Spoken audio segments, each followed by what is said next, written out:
अमरावतीत गुन्हेगारीचा आलेख दिवसेंदिवस वाढत असताना पोलीस आयुक्तांची पत्रकार परिषद मात्र केवळ पोलिसांच्या कारवाईची प्रशंसा करण्यापुरतीच मर्यादित राहते का? पत्रकारांनी शहरातील सुरक्षेवर थेट प्रश्न विचारताच आयुक्तांकडून उत्तर टाळलं जातं आणि वेगळी पत्रकार परिषद घेण्याचं आश्वासन दिलं जातं। सर मैं आपको फिर से बता रहा हूँ, मेरी बात सुनिए श्रीमान जी। अभी मैं क्या है कि जो आपके प्रेस जो बुलाई गई स्पेसिफिक इस गुना के लिए बुलाई गई है। अगर आपकी कोई और मेरे से अगर आपको कोई और जानकारी लेनी है तो आप आइए ऑफिस में, मुझसे जानकारी लीजिए। दरम्यान न्यायाधीशांच्या घरावर धाडसी घरफोड्या, सराफा व्यावसायिकावर दरोडा, मग अमरावती सुरक्षित आहे का असा थेट सवाल आता सामान्य नागरिक विचारत आहेत। सविस्तर माहितीनुसार 13 फेब्रुवारीच्या रात्री कठोरा नाका परिसरात एका सराफा व्यावसायिकाला अज्ञात चोरट्यांनी लुटत तब्बल 800 ग्रॅम सोन्याचे दागिने पळविले। या प्रकरणाचा छडा गुन्हे शाखेने अवघ्या 48 तासात लावला आणि त्यासाठी पोलीस आयुक्तांनी तातडीने पत्रकार परिषद घेत कारवाईची माहिती दिली।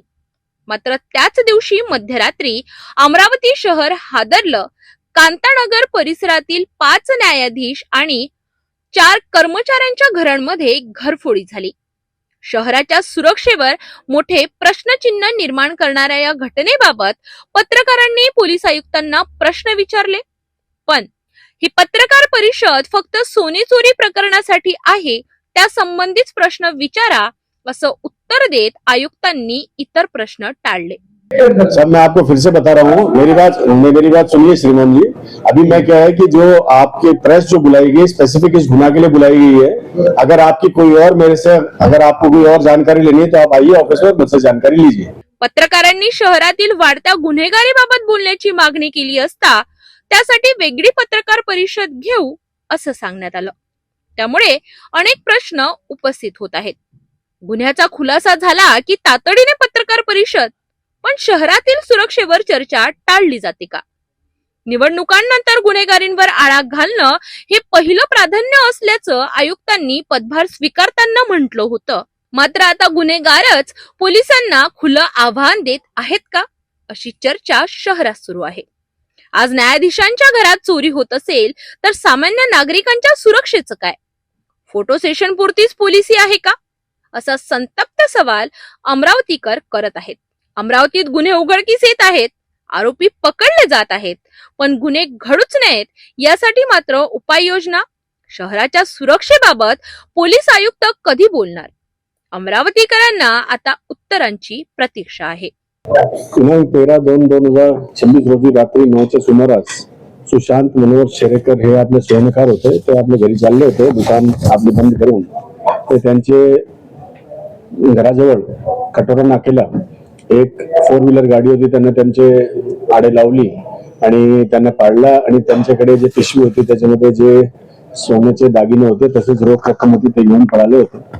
त्याच्यामध्ये ह्या गुन्ह्याची गांभीर्याने दखल घेऊन आपण आपले संपूर्ण आयुक्तालयाचे आणि क्राईम ब्रांचचे आपले जवळपास 12 टीम तयार केली होती। त्यांना वेगळे आपण काम दिलं होतं।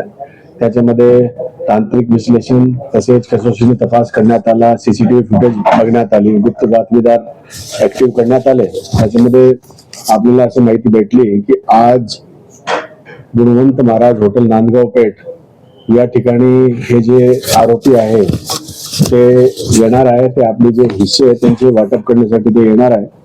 आपली क्राईम ब्रांचची टीमने तिथे दबिश दिली आणि ते आरोपी आपल्याला रेड हँडेड भेटले। त्याच्यामध्ये आपण त्यांच्याकडून गुन्ह्यामध्ये जे चोरी केला होता संपूर्ण मुद्देमाल, त्याच्यामध्ये 700 ग्रॅम जवळपास सोन्याचे दागिने तसेच नगदी रोख रक्कम, आपली 4 व्हीलर 2 व्हीलर तसेच मोबाईल आणि 3 चाकू असे जवळपास 1,12,32,000चा मुद्देमाल त्यांच्याकडे रिकव्हर करण्यात आलेला आहे। त्याच्यामध्ये 7 आरोपी आपल्या ताब्यात, पुढे तपास आपला सुरू आहे।